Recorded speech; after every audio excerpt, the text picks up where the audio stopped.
Sesosok berdiri dengan tangan di belakang punggung di atas gunung. Dia mengangkat kepalanya untuk melihat api pelahap kehampaan di langit dan tersenyum tipis. Pakaian putihnya membuatnya menonjol di ruang monoton yang tampaknya gelap dan menyeramkan ini. Namun, tidak ada yang berani mempertanyakan keunikan ini. Mata semua orang dipenuhi dengan kegembiraan dan rasa hormat ketika melihatnya. Orang ini jelas kepala marga dari marga Hun Tiandi. Hun Tiandi maju selangkah dan muncul di depan api pelahap kehampaan. Dia dengan hati-hati mengamatinya sebelum tertawa, "Tidak buruk. Kami akhirnya bisa melihat Anda menerobos keberadaan jiwa tingkat D setelah menghabiskan banyak usaha." Haha. Api pelahap kehampaan juga tanpa sadar tertawa terbahak-bahak. Eksistensi seperti dia biasanya akan mengalami waktu yang sangat sulit untuk melatih jiwanya untuk mencapai keberadaan tingkat D. Untungnya, aula jiwa telah menyempurnakan banyak esensi spiritual selama tahun-tahun ini. Dengan menggunakan kekuatan esensi yang tak tertandingi ini, jiwanya dengan paksa didorong ke atas. Namun, harga kenaikan ini sangat mahal. Sebagian besar esensi spiritual yang diperoleh Hall of Soul melalui kerja keras bertahun-tahun pada dasarnya telah sepenuhnya dimakan olehnya. Namun, posisi api pelahap kehampaan di klan Hun sangat tinggi. Tak seorang pun akan mengatakan apapun yang menentang kenikmatannya atas perlakuan semacam itu. Hanya akan ada pahala jika ada usaha. Saat ini, dengan kekuatan saya, seharusnya saya bisa memblokir Gu Yuan sejenak. Jika kita berdua bergandengan tangan, tidak akan sulit bagi kita untuk mengalahkannya, kata api pelahap kehampaan. Hun Tiandi tertawa dan mengangguk. Matanya sedikit bersemangat saat dia dengan lembut berkata, "Sepertinya sudah waktunya untuk menyelidiki lokasi istana Dewa Kuno Toushi. Selama kita membuka istana dan mendapatkan pil embrio tingkat D, kamu akan dapat meminjam kekuatannya untuk menembus level yang belum pernah dicapai oleh siapapun dalam 10.000 tahun dan benar-benar menjadi eksistensi terkuat di dunia ini." Api pelahap kehampaan menjilat bibirnya. Segera, dia mengubah topik pembicaraan dan tertawa, "Namun, kamu juga tidak boleh lupa bahwa ada juga sesuatu yang aku butuhkan di dalam istana. Ini adalah kesepakatan kami saat itu. Anda bisa yakin. Kamu dan klan Hun sangat erat hubungannya dan kami pasti tidak akan membohongimu. Jika itu benar-benar seperti yang Anda katakan dan istana memiliki sesuatu yang Anda butuhkan, saya akan membantu mendapatkannya untuk Anda." Hun Tiandi tertawa. Api pelahap kehampaan mengangguk dengan kepuasan setelah mendengar ini. Klan Hun bisa terus eksis sampai sekarang karena bantuannya. Secara alami, dia memiliki kondisinya sendiri untuk memberikan begitu banyak bantuan kepada klan Hun. Jika tidak, bahkan dengan kekuatan Hun Tiandi, mustahil bagi Hun Tiandi untuk memaksanya melakukan sesuatu untuk kepentingan klan Hun. Dewa Kuno Toushi. Senyuman dingin yang terangkat di wajah api pelahap kehampaan tersebar. Matanya beralih ke Hun Tiandi. Tangannya diangkat dan melambaikan lengan bajunya. 8 batu giok kuno perlahan terbang keluar dari lengan bajunya. Batu giok kuno melayang di atas kepala Hun Tiandi, itu memancarkan kilau samar yang indah. Mereka mulai memberi isyarat satu sama lain, menciptakan pemandangan yang brilian dalam prosesnya. Sepertinya ada fluktuasi samar-samar aneh yang terpancar di sekitarnya. Mata Hun Tiandi membara saat melihat ke 8 batu giok. Tiba-tiba, dia menggigit ujung lidahnya. Seteguk darah esensi diludahkan dan segera mendarat di 8 giok. Zut zut zut. 8 giok, yang awalnya hanya memancarkan kilau samar, tiba-tiba mengeluarkan suara mendengung samar setelah bersentuhan dengan darah esensi. Cahaya juga menjadi semakin kuat dan permukaan giok kuno samar-samar memiliki beberapa garis aneh yang mengalir di atasnya. Giok Dewa Kuno Toushi telah tersebar selama bertahun-tahun. Sekarang, saya akan membantu menyatukan Anda kembali. Hun Tiandi tertawa terbahak-bahak saat menyaksikan fenomena tak wajar di langit. Tangannya terkepal dengan keras ke arah batu giok kuno. Setelah Hun Tiandi mengepalkan tangannya, 8 batu giok kuno mulai bergabung secara langsung. Namun, itu tidak pecah. Sebaliknya, itu secara samar-samar menunjukkan tanda-tanda penyatuan saat sinar cahaya saling bersilangan. Zut zut zut zut. Batu giok kuno menjadi semakin dekat satu sama lain dan suara berdengung juga menjadi lebih intens.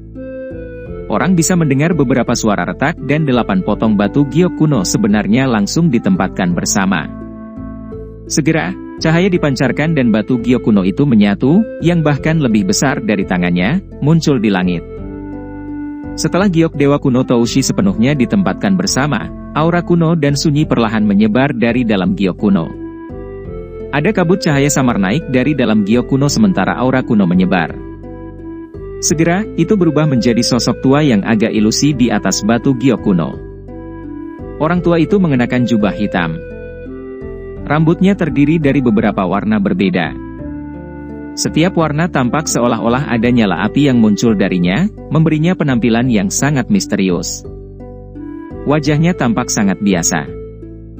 Namun, mata seperti ruang yang dalam itu tampak seperti penguasa dunia.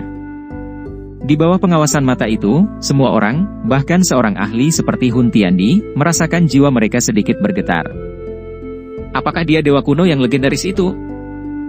Satu-satunya orang di dunia ini yang dapat membuat Hun Tiandi merasakan emosi seperti itu adalah elit legendaris Doudi. Orang tua ini kemungkinan besar adalah Doudi yang legendaris terakhir di benua itu, dewa kuno Toushi. Selain hanya segelintir ahli dalam klan Hun yang bisa menahan getaran dan mengangkat kepala mereka, yang lain sebagian besar menundukkan kepala mereka dengan kuat. Perasaan itu seolah-olah mereka akan langsung ditekan oleh tekanan sampai meledak jika mereka mengangkat kepala sedikit saja. Hati setiap orang dipenuhi dengan kengerian menghadapi tekanan yang jauh lebih besar daripada Hun Tiandi. Bersiaplah. Anda hanyalah sosok ilusi, namun Anda mencoba bertindak misterius. Ekspresi Hun Tiandi sedikit muram. Jelas, dia merasa sedikit marah pada keadaan ini, yang tidak dia rasakan selama bertahun-tahun. Matanya sedingin es saat dia melihat sosok ilusi itu. Tiba-tiba, tangannya meraihnya. Blar! Angin tajam Hun Tiandi menerpa sosok ilusi itu. Namun, ekspresinya tiba-tiba berubah saat serangan itu membuat kontak. Segera setelah itu, kekuatan yang sangat menakutkan tiba-tiba dipantulkan dan dituangkan ke tubuhnya, mengirimkannya terbang sejauh ribuan kaki. Hati-hati. Meskipun itu hanya sosok ilusi, bagaimanapun juga itu adalah sesuatu yang ditinggalkan oleh dewa kuno Toushi. Api pelahap kehampaan berbicara dengan suara yang dalam. Matanya juga menatap sosok itu dengan cara yang gelap dan dingin. Dia tanpa sadar mengatupkan giginya dan matanya menjadi sedikit rumit. Ekspresi Hun Tiandi sedikit gelap dan hikmat saat dia berbalik. Dia sedang dalam suasana hati yang buruk setelah dia menderita kerugian di depan begitu banyak anggota klan. Dengan cemberut, dia bertanya, bagaimana kita bisa menghancurkan sosok ilusi ini? Kenapa kamu begitu cemas? Api pelahap kehampaan memutar matanya dan berkata, lokasi istana dewa kuno Toushi tersembunyi di dalam mata sosok ilusi ini. Oh! Hun Tiandi tercengang mendengarnya. Dia memfokuskan pikirannya dan menatap mata sosok ilusi itu.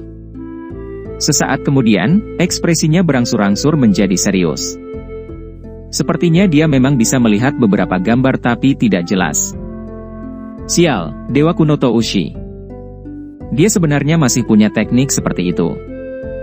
Bahkan jika orang biasa berhasil mengumpulkan ke-8 giok, akan sulit untuk mengetahui lokasi istananya jika dia tidak mengetahui rahasianya. Seru Hun Tiandi. Bahkan dengan kekuatannya, dia masih tanpa sadar mengeluarkan pujian di hadapan teknik ini. Pelahap, sepertinya aku akan merepotkanmu. Api pelahap kehampaan tersenyum dan mengangguk. Kedua matanya tiba-tiba diwarnai menjadi warna hitam murni. Dua sinar cahaya keluar dari matanya dan memasuki mata sosok ilusi itu. Cahaya dipantulkan dari bayangan, yang sudah diperbesar berkali-kali muncul di tembok, itu tampak seperti proyektor yang bisa menyimpan berbagai informasi. Ini adalah... Hun Tiandi menyipitkan matanya dan menatap sosok di langit. Itu adalah wilayah yang sangat luas dan asing. Sekilas, orang dapat mengatakan bahwa wilayah ini tidak terletak di dataran tengah. Bayangan menyapu melewati pegunungan dekat medan asing. Setelah itu, tiba-tiba bergeser ke bawah dan langsung masuk jauh di bawah tanah. Lautan api menyebar ke seluruh tempat saat lautan magma yang tak berujung muncul. Di mana tempat ini? Hun Tiandi mengerutkan kening. Dari pemandangan ini, lautan magma ini seharusnya berada di bawah tanah. Namun, masih mustahil untuk menemukan lokasi tepatnya hanya dengan ini saja. Bayangan itu terus menjelajah jauh ke dalam lautan magma. Dengan bertambahnya kedalamannya, suatu jenis makhluk misterius tiba-tiba muncul di dalamnya. Itu adalah sejenis makhluk seperti kadal. Ada keganasan di mata makhluk itu. Setelah makhluk seperti kadal ini muncul, sebuah pintu batu kuno mulai muncul jauh di dalam dunia magma. Bagian atas pintu batu memiliki 3 kata. Istana, Dou, Di. Reta. Kriuk-kriuk pra. Adegan itu tiba-tiba terhenti saat mata Hun Tiandi berhenti pada 3 kata kuno yang kabur itu. Dia juga perlahan menghembuskan napas. Kegembiraan di hatinya juga meningkat. Bagaimana menurut Anda? Saya tidak tahu di mana tempat itu. Sepertinya saya belum pernah ke sana. Api pelahap memandang Hun Tiandi dan bertanya. Saya juga agak asing dengan tempat itu. Hun Tiandi mengerutkan kening. Benua Douqi adalah tempat yang cukup luas. Meskipun pemandangan ini menunjukkan wilayah yang relatif luas, tidak akan mudah untuk mengunci lokasi dengan tepat dan dalam waktu yang singkat. Dia merenung sejenak sebelum melambaikan tangannya. Dalam sekejap, keempat iblis suci itu bergegas masuk ke dalam. Hun Tiandi hanya melirik mereka dan berbicara dengan suara acuh tak acuh, ingat medan yang telah kamu lihat, termasuk aspek unik dari pegunungan, dan lain-lain. Setelah itu, berikan informasi tersebut kepada anggota klan yang masih berada di luar. Minta mereka menggunakan semua kekuatan mereka untuk mencari di setiap tempat yang mempunyai kemiripan dengan memastikan keadaan medan. Beritahu mereka untuk tidak kembali jika belum menemukannya. Keempat iblis suci dengan cepat menjawab dengan hormat dan mulai memberikan instruksi. Aku bisa merasakan bahwa Guyuan sedang mengawasi kita. Jika kami mengirimkan sekelompok besar ahli, itu pasti akan menarik perhatiannya, komentar api pelahap kehampaan. Tidak apa-apa. Jika ketemu kami akan konfirmasi lokasinya terlebih dahulu. Saya akan memiliki metode tersendiri untuk mengatasinya, Hun Tiandi mengangguk. Dia meletakkan tangannya di belakang punggungnya, dan matanya melihat ke arah batu giok kuno yang berkedip di langit. Dia bergumam pada dirinya sendiri. Setelah menghabiskan banyak upaya untuk mengumpulkan kalian semua, saya tidak percaya bahwa saya tidak dapat menemukan lokasi istananya. Xiao Yan memandang Xiao Shan, yang sedang bermain dengan Xiao Xiao di dalam halaman. Dia tersenyum sedikit ketika dia mendengar tawa tua dan muda. Mungkin itu karena ada hubungan darah di antara mereka, tetapi setelah periode pengenalan ini, Xiao Xiao jelas menjadi sedikit akrab dengan kakek ini, yang merupakan orang asing. Sikap riangnya sama sekali tidak memperlakukannya sebagai orang luar. Guru, apakah ada berita tentang klan Hun? Xiao Yan menoleh setelah melirik ke halaman.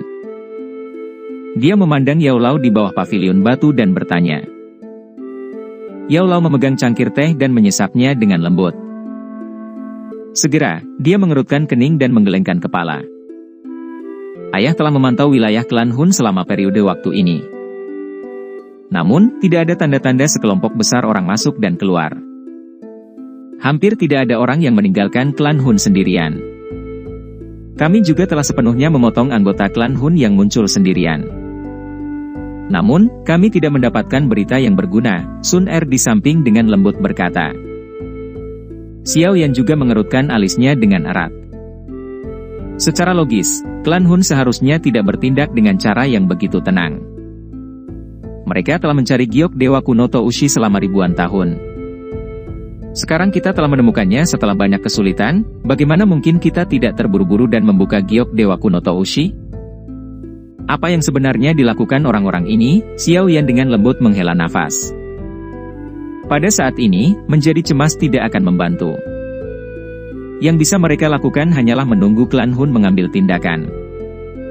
Dari kekuatan yang ditunjukkan klan Hun saat itu, bahkan jika mereka meluncurkan kampanye besar dan menyerang alam Hun, itu kemungkinan akan menjadi upaya yang sia-sia.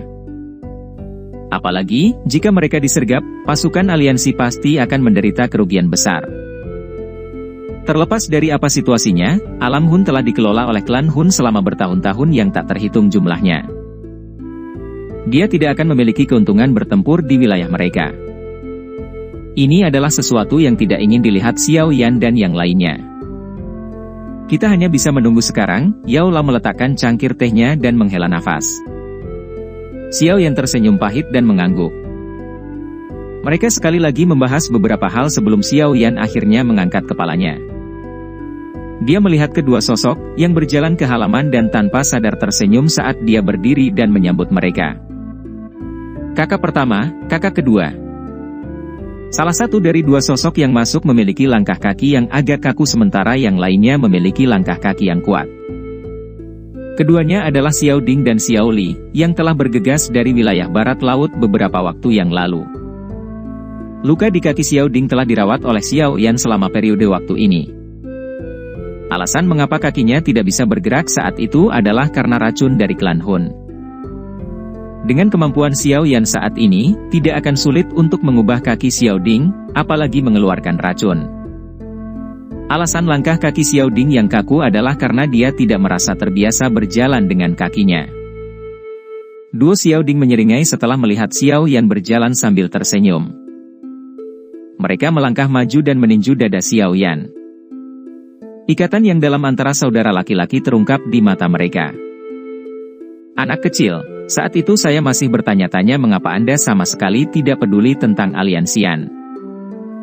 Sepertinya ini karena Anda memiliki aliansi yang lebih menakutkan di dataran tengah, Xiao Ding berkata sambil tertawa. Xiao Yan tidak berdaya. Dia tidak terlalu suka mengatur semua ini. Dia dipaksa oleh keadaan ketika dia mendirikan aliansian saat itu. Itu adalah niatnya untuk membuat faksi yang dapat melindungi klan Xiao dari bahaya setelah dia pergi. Aliansi Sky Menshah di dataran tengah, bagaimanapun, didirikan sepenuhnya karena dia ingin berurusan dengan klan Hun. Jika tidak, dia benar-benar tidak memiliki mood untuk mengatur aliansi. Apakah situasi di aliansian baik-baik saja? Tidak ada yang salah, kan? Xiao Yan bertanya sambil tersenyum. Iya. Tempat itu memang dianggap pedalaman jika dibandingkan dengan dataran tengah. Bahkan klan Hun tidak mengulurkan cakarnya terlalu jauh ke dalamnya. Aliansian saat ini dapat dianggap sebagai penguasa di bagian barat laut benua. Tentu saja, ada juga beberapa orang lain yang memiliki niat buruk, Xiao Li tersenyum. Kedua matanya tertutup. Ada kilatan cahaya yang mengalir di dalamnya itu tampak seperti dulu. Di aliansian saat ini, bahkan beberapa bawahan takut dengan wajahnya ini dan tidak berani bermain-main di depannya. Xiao Yan tersenyum. Namun, dia tidak terlalu tertarik dengan ini. Lupakan wilayah barat laut benua. Dengan kekuatannya saat ini, hampir tidak ada faksi atau ahli yang dia minati bahkan di dataran tengah. Dia tidak punya waktu untuk memikirkan perkelahian kecil ini. Oh, itu benar. Xiao Li tiba-tiba teringat sesuatu saat dia tiba-tiba berbalik ke arah Xiao Yan dan berkata, beberapa hari sebelumnya, saya telah menerima kabar dari gerbang Xiao. Tampaknya beberapa ahli yang tidak dikenal telah muncul di wilayah sudut hitam. Orang-orang itu sangat mirip dengan orang-orang dari Aula Jiwa, yang telah kita lawan sebelumnya. Xiao Yan terkejut saat mendengar ini. Dia berpikir sejenak sebelum mengingatnya dengan tawa pahit. Tampaknya itu adalah gerbang Xiao, yang dia dan Xiao Li dirikan di wilayah sudut hitam saat itu. Sekarang dia memikirkannya, sepertinya dia telah meninggalkan padepokan di banyak tempat. Seseorang yang tidak berspesialisasi dalam manajemen akhirnya membentuk begitu banyak padepokan. Ini sedikit lucu sekarang setelah dia memikirkannya. Itu bisa menjadi beberapa kekuatan yang tersisa dari klan Hun. Klan Hun juga memiliki beberapa aula cabang di luar dataran tengah. Namun, mereka tidak penting dibandingkan dengan yang ada di dataran tengah. Xiao Yan menggelengkan kepalanya dan berbicara dengan acuh tak acuh. Dia telah menerima banyak berita tentang kekuatan sisa aula jiwa yang ditemukan setiap hari. Oleh karena itu, dia tidak terlalu memikirkannya. Iya. Xiao Li mengangguk setelah mendengar kata-kata Xiao Yan. Dia berkata, "Kalau begitu, aku akan mengirimkan informasi ke gerbang Xiao dan Akademi Jianan untuk menghabisinya." Akademi Jianan. Xiao Yan tersenyum. Dia akan menganggukkan kepalanya ketika sebuah cahaya tiba-tiba melintas di benaknya. Tubuhnya menegang sejenak. Detik berikutnya, dia tiba-tiba mengangkat kepalanya. Kedua mata hitam pekatnya memiliki cahaya yang berkedip liar di dalamnya. Dunia magma bawah tanah. Xiao Yan tiba-tiba berteriak dengan eksplosif, menyebabkan semua orang di halaman terkejut. Mereka buru-buru mengelilinginya. Apa itu? Cailin mengerutkan alisnya dan bertanya. Ekspresi Xiao Yan sedikit bersemangat. Dia meraih tangan Cailin dan dengan gembira berkata, "Apakah kamu masih ingat dunia magma bawah tanah di bawah menara pemurnian Ki Langit Akademi Jianan?" Wajah dingin Cailin segera memerah setelah mendengar kata-katanya. Dia menatap Xiao Yan dengan malu dan tanpa basa-basi menarik tangannya dari cengkeramannya. Bagaimana mungkin dia tidak mengingat tempat itu? Di tempat itulah Xiao Yan, yang sudah gila meliarkan busur tumpulnya ke segala arah, hingga mengenai titik terlemah pada dirinya. Uhuk-uhuk batuk. Xiao Yan pulih setelah Cailin menarik tangannya dengan kekuatan besar. Dia memandang Cailin, yang sangat malu sehingga dia memiliki dorongan untuk menggigitnya. Dia terkejut sesaat sebelum dia seperti teringat sesuatu. Setelah itu, dia dengan cepat tertawa karena malu ke arah langit. Xiao Yan tenang setelah tertawa kering. Cahaya melintas di matanya. Lokasi istana Dewa Kuno Toushi selalu menjadi misteri. Itu giok Dewa Kuno Toushi tidak menunjukkan tanda-tanda misterius sepanjang waktu yang ada di tangannya. Jika seseorang ingin benar-benar bersikeras bahwa itu ada, itu akan menjadi reaksi aneh dari batu giok kuno ketika dia berada di tempat itu. Tempat itu adalah dunia magma bawah tanah dari Akademi Jianan. Di tempat itu, giok Dewa Kuno Toushi telah menunjukkan reaksi aneh untuk pertama kalinya dan satu-satunya. Namun, Xiao Yan telah dikejar oleh makhluk aneh di tempat itu hingga dia berlarian panik. Secara alami, dia tidak berani menyelidiki apapun karena dia langsung melarikan diri. Sekarang dia memikirkannya, dunia magma itu memang tampak sedikit aneh. Mungkin itu hanya untuk mengetahui beberapa informasi yang berhubungan dengan istana Dewa Kuno Toushi di tempat itu. Guru, tolong bawakankan 10 elit Dousheng dari pasukan aliansi untuk mengikutiku. Sun Er, Cailin, kalian berdua juga harus pergi denganku. Xiao Yan tidak ragu sedikit pun setelah dia memikirkan ini. Dia segera berbicara dengan cara yang tegas. Kemana? Semua orang terkejut setelah mendengar perintah tiba-tiba Xiao Yan. Akademi Jianan. Jika saya menebak dengan benar, tempat itu mungkin memiliki petunjuk ke istana Dewa Kuno Toushi. Xiao Yan berbicara dengan suara yang dalam. Yao Lao dan yang lainnya berubah ekspresi setelah mendengar ini. Secara kebetulan, kami telah membangun lubang cacing yang menghubungkan ke wilayah barat laut saat itu. Saya akan memimpin beberapa orang. Guru, laporkan masalah ini kepada Paman Gu, kepala klan Lei Ying dan Yan Jin. Iya. Yao Lao mengangguk. Jika itu benar-benar seperti yang dikatakan Xiao Yan, ini akan menjadi masalah besar. Namun, saya juga tidak terlalu yakin tentang ini. Karena itu, beritahu Paman Gu untuk tidak melonggarkan pengawasan. Begitu dia menemukan sekelompok besar ahli klan Hun, kalian semua juga harus bergegas ke wilayah sudut hitam. Xiao Yan dengan cepat berkata. Santai Lur. Setelah melihat Xiao Yan selesai mengeluarkan instruksinya, Xiao Yan dengan singkat mengucapkan selamat tinggal kepada Xiao Shan sebelum memimpin Cailin dan Sun Er untuk segera pergi. Yao Lao dengan cepat menoleh dengan gaya serius dan berjalan menuju ruang pertemuan setelah melihat punggung ketiganya pergi. Xin berpindah ke alam Hun. Hun Tiandi duduk di kursi pemimpin di dalam aula besar yang memiliki api hitam menyala di dalamnya. Dia melihat ke bawah ke arah semua sosok manusia yang membungkuk di bawah dan bertanya dengan acuh tak acuh, apakah ada berita? Membalas kepala marga, setelah kami melakukan penyelidikan selama kurun waktu ini, kami menemukan 5 area yang mirip dengan tempat-tempat yang dijelaskan di peta. Setelah mengamati dengan cermat, kami menemukan bahwa ada satu tempat yang paling mirip. Seorang pria tua berambut hitam dengan hormat menjawab. Oh. Mata acuh tak acuh Hun Tiandi akhirnya berbinar setelah mendengar ini. Dia tersenyum melihat orang di bawah dan berkata, lanjutkan. Lokasi itu disebut wilayah sudut hitam. Meskipun saat ini ada banyak faksi yang ada di tempat itu, medan umumnya benar-benar sama dengan yang ada di peta. Orang tua itu menjawab. Wilayah sudut hitam. Hun Tiandi perlahan berdiri. Matanya menyapu aula saat dia berkata, kelompok mana yang paling dekat dengan tempat itu? Kepala klan, Penatua Hun Yu tampaknya berada di wilayah itu. Dia adalah penanggung jawab aula jiwa di luar dataran tengah. Seseorang menjawab. Beri dia perintah untuk memimpin semua anggota aula jiwa keluar untuk bergegas ke wilayah sudut hitam. Singkirkan sepenuhnya tempat itu. Dia harus mengerti apa yang harus dilakukan.